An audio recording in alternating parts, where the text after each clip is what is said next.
तो शेयर कर जैसे दोस्तों असां मौजूद आहियूं हिते फ़िरोज़ाबाद थाणे ते जीअं मूं पहिरियों पोस्ट रखी त ख़ैर तो वासी जेको आहे फरहान मला उनखे हिते तारिक रोड ते हिकिड़ी बेकरी आहे आयत शीरीन जे नाले सां जिते हू पोरियो कंदो हुयो ऐं उन पोरे खां पोइ पंहिंजे अमड़ खे पंहिंजे घर खे माली सपोर्ट कंदो हुयो ऐं पुरस्कार तौर ते इहो नौजवान जेको आहे हिते क़तल थियो आहे। बावजूद हिन जे जो हिन जी अमड़ केतिरा ई भेरा पुलिस खे अप्रोच कयो, केतिरा ई भेरा दाहियो, केतिरा ई भेरा रड़ियूं कयूं, पर हिन जी कंहिं बि वाह न कई, न कंहिं दाह ॿुधी, न कंहिं फरियाद ॿुधी ऐं हू लाश लोड़ण जी भरपूर कोशिश कई वई। छाकाणि त बेकरी हिकिड़े बासर पुलिस ऑफिसर जी ॿुधाई वञे पई ऐं ही जेके मक़तूल धुर वारी अमड़ आहे उहे बेपोच लावारिस माण्हू आहिनि। कराची में उनजी को बि मालिकी करण लाइ तयारु न हुयो। ॿ ॾींहं अॻु हिन अमड़ मूंखे अप्रोच कयो ऐं टीम मुश्ताक सरकी सां राब्तो कयो। मक़सूद धमके ज़मीर मशवरे ताईं हिन जा वारिस पहुता, ख़ासि तौर ते हुनजो मामो जेको आहे मक़तूल जो। उन खां पोइ असां इन ते तहरुक वरितोसीं, राब्ता कयासीं।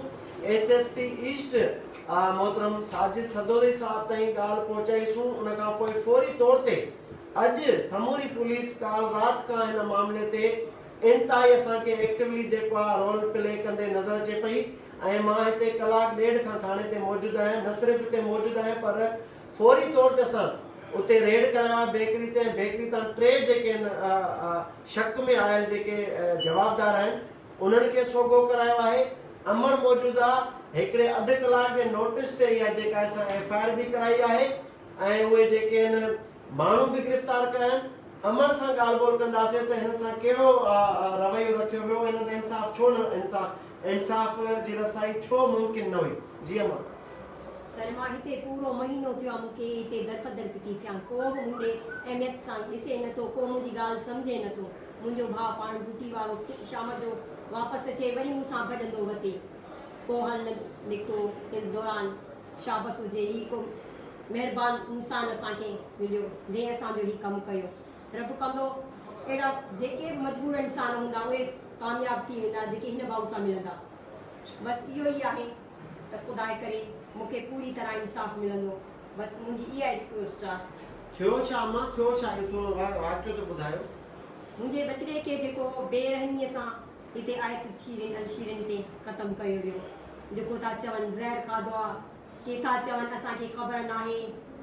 बसि इन दौरान बेकरी वारे माण्हू सां बि मां मिली आहियां, उहे ई चवनि था असांजी जेकी आहे सो तवजो असां उनखे न ॾिनी, न त फरहान ज़िंदा हुजे। हा हर को पंहिंजे कम में मसरूफ़ हो, कंहिं उन ॾे तवजो कान ॾिनी।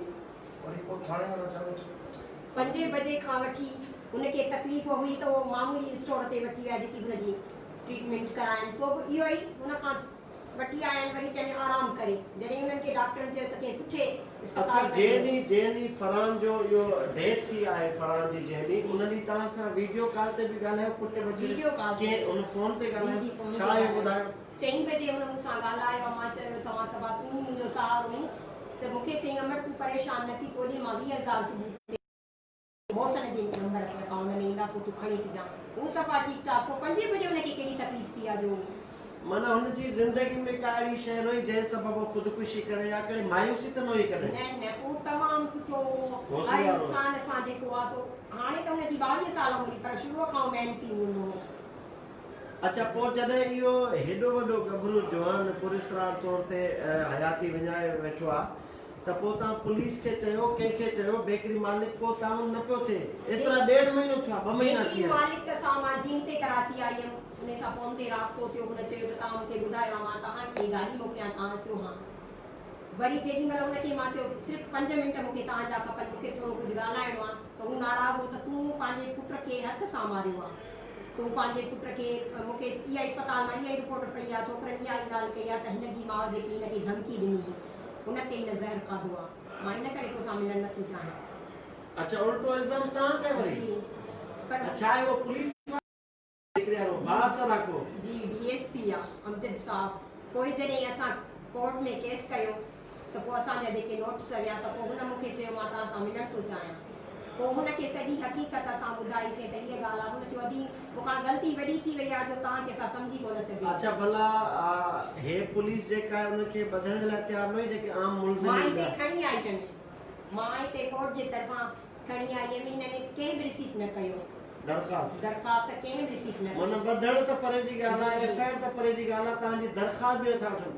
माना दोस्तो शहर कराची में जेको सिंधी माण्हू सां इज्तमाही तौर ते रवैयो रखियो वियो आहे त माना असांजो को नौजवान हयाती बि विञाए थो, बेगुनाह क़त्ल बि थिए थो त सम्झो जानवर जीअं उनखे ट्रीट पियो कजे, लाश खे बि माना का फरियाद नथी ॿुधी वञे, का एफआईआर नथी काटी वञे, को जवाबदार नथो गिरफ़्तार कयो वञे त ही अमड़ केतिरा ई भेरा हिन थाणे ते चक्कर काटे चुकी आहे। हिन जो राइट आहे, एफआईआर सभिनी जो हक़ आहे बाबा, जंहिंजो माण्हू को मारिजी वञे थो, को क़त्ल थिए थो या का ख़ुदकुशी थिए थी या कंहिं ते शक आहे त तव्हांजी फर्स्ट रेमेडी आहे जेका तव्हांखे अवेल करणु घुर्जे ऐं थाणे जो इहो असूल हुजणु घुर्जे, इहो फर्ज़ आहे उन इलाइक़े जी पुलिस जो त फौरी तौर ते फरियादी खे एंटरटेन कनि, मिलनि, उनजो ॾुख सूर ॿुधनि ऐं उनजी ख्वाहिश ऐं शक शुबे मुताबिक़ जेको आहे एफआईआर दर्ज कनि।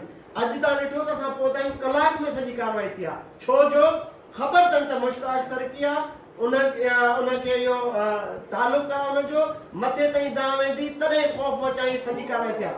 मां इहो न चाहींदो आहियां, मां इहो चाहींदो आहियां त हर बेगुनाह माण्हू पाण खे लावारिस न सम्झे। मुश्ताक सरकी अचनि था छो थो मसइलो हल थिए, मां इनजे बिल्कुलु ख़िलाफ़ आहियां, इनजे करे सभु कनि था, ख़बर आहे त ही माण्हू चुप न कंदो, मथे ॻाल्हाईंदो, व्हाट्सएप कंदो, दान ॾींदो, फरियाद कंदो, असांजी नौकरी वेंदी। त इन सबबु जेको आहे इहो इज्तमाही जेको बिहेवियर आहे सिंधी क़ौम सां शहर कराची में, इनखे ख़तमु करणो पवंदो। असां हमेशह निंदरकार रहिया आहियूं हिते, हाणे हे रवैया बर्दाश्त न कबा। हाणे साॻियो ई थाणो आहे फिरोजाबाद, हीअ असां वेठा आहियूं थाणे ते, ॾेखारंदा ही थाणो आहे, तव्हांखे मक़सूद बार ॿुधाईंदो त एफआईआर बि हुते ॾिसो साम्हूं थी आहे ऐं ही समूरो उहो आहे थाणो जिते हिन न्याणी खे पहिरियों जेको आहे एंटरटेन न पियो कयो वञे, हिन सां मिलण लाइ तयारु न, हाणे इहा न्याणी एसएचओ जे कमरे में वेठी आहे, अधु कलाक जे अंदरि एफआईआर बि थी आहे, अधु कलाक जे अंदरि गिरफ़्तारियूं बि थियूं। त इंशाअल्लाह असांखे उमेद आहे त हिन अमड़ जा जेके लुड़क आहिनि इहे रायगान न थियण ॾींदासूं, हिन जे पुतड़े जे नाह खून सां इंसाफ़ कराईंदासूं, हिन जी हर मुमकिन न्याणी की मदद कंदासूं, उहे वकीलनि जी सूरत में हुजे, जानी जिस्मानी माली तौर ते हुजे, असां हिन न्याणी सां गॾु आहियूं।